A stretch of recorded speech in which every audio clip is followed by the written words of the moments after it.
आप सभी ने इंटरनेट पे इन्हें तो जरूर देखा होगा। ये है आईआईटी वाले बाबा। वेल, इंटरनेट पे आजकल ये सुर्खियों में छाए हुए हैं क्योंकि एक पर्सन जिनके पास सब कुछ था, अच्छा घर था, कनाडा में अच्छी जॉब थी और बंदा अच्छा कमाता भी था, लेकिन फिर भी ये सब चीजें छोड़कर वो इंसान महाकुंभ में दिखाई देता है, वो भी एक बाबा के रूप में। तो हैरानी तो होती ही है। इस पर्सन का नाम है अभय सिंह, जिन्होंने सनातन धर्म को चुना अपनी नॉर्मल लाइफ की जगह। लेकिन क्या ये सही है? क्या आप जानते हैं कि 2019 के कुंभ मेले में लगभग 10,000 यंग यूथ नागा साधु में कन्वर्ट होते हैं। ये नंबर सच में चौंका देने वाले हैं और सारे के सारे एक्चुअल में या तो इंजीनियर हैं या तो मैनेजमेंट के कोई स्टूडेंट्स थे। वेल, भारत में आज ज्यादातर लोग बाबा बनना चाहते हैं। बड़े लोगों को तो छोड़िए, स्कूल में जाने वाले बच्चे भी आज हरे कृष्णा करते दिखाई देते हैं। वेल दोस्तों, आज की इस वीडियो में हम इसी टॉपिक पर बात करेंगे कि आखिर क्यों ज्यादा से ज्यादा लोग साधु संत बन रहे हैं और आखिर क्यों छोटे बच्चे जिनको आखिर ये समझ नहीं कि क्या सही और क्या गलत है, वो आखिर साधु संत क्यों बन रहे हैं। ये जानने के लिए आपको इस वीडियो को एंड तक जरूर देखना होगा।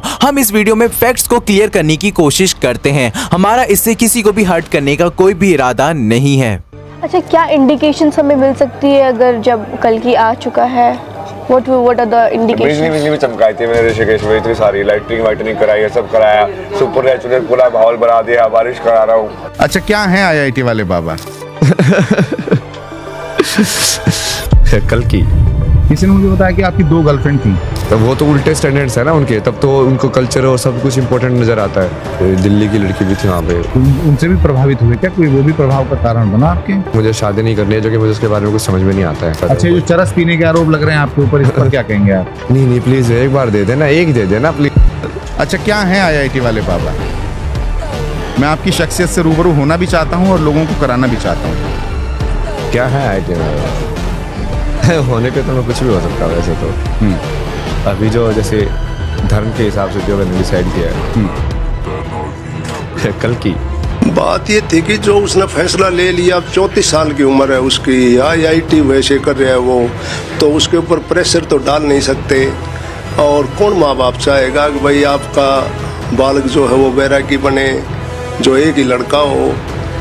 और तो देखो, क्या आप चाहते हैं कि वो वापस आ जाए फिर से? मैं तो चाहता हूँ कल ही आ जाए।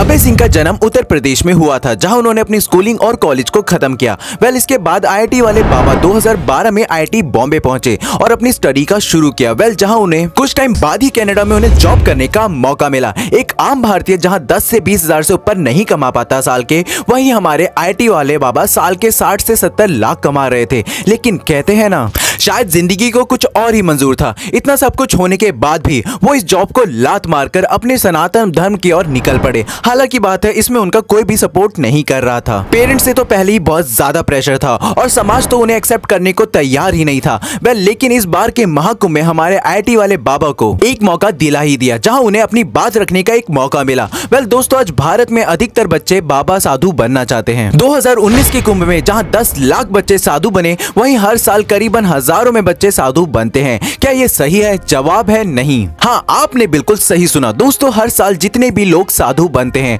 उनका रास्ता एक्चुअली में बहुत ज्यादा गलत है। जैसे आप अभय सिंह को ही देख लो, हमारे आईआईटी वाले बाबा, जिनकी बातों में और विचारों में जमीन आसमान का फर्क है। अब मैं बाबा आपको बोलूं कि इंजीनियर मैं आपको बोलूं, मुझे खुद ही नहीं समझ में आ रहा। कल की एक्चुअली में सनातन धर्म के रास्ते चले हैं, उनका रास्ता एक्चुअली में अभी गलत है। मैं ऐसा इसलिए कह रहा हूं क्योंकि आप एक बार इस वीडियो को जरूर देखो, जहां आईआईटी वाले बाबा ये कह रहे हैं। आप उनका ख्याल तो आपको करना चाहिए जिन्होंने आपको जन्म दिया। जब आपकी बातें उन तक पहुंची तो उन्होंने बड़ी आर्त प्रार्थना की कि आप लौट आएं और आप उनके साथ रहें।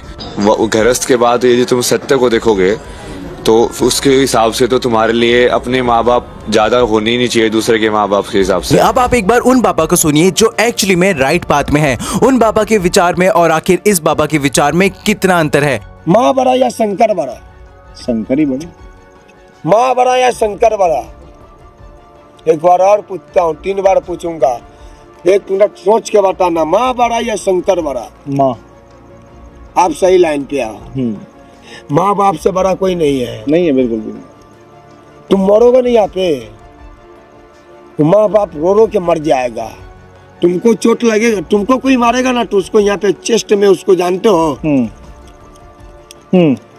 दर्द होगा, शंकर नहीं आएगा।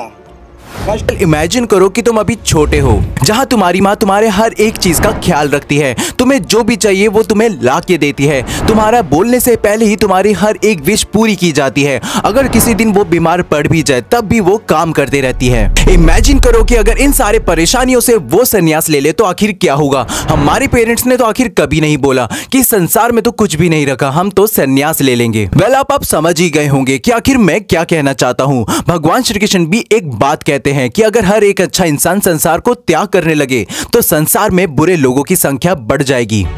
सत्वगुणी सज्जन लोग तो संसार का त्याग कर देते और तमस से भरे अधर्मी लोग संसार में कार्य करते। इसी कारण से संसार में पाप और अधर्म बढ़ता है।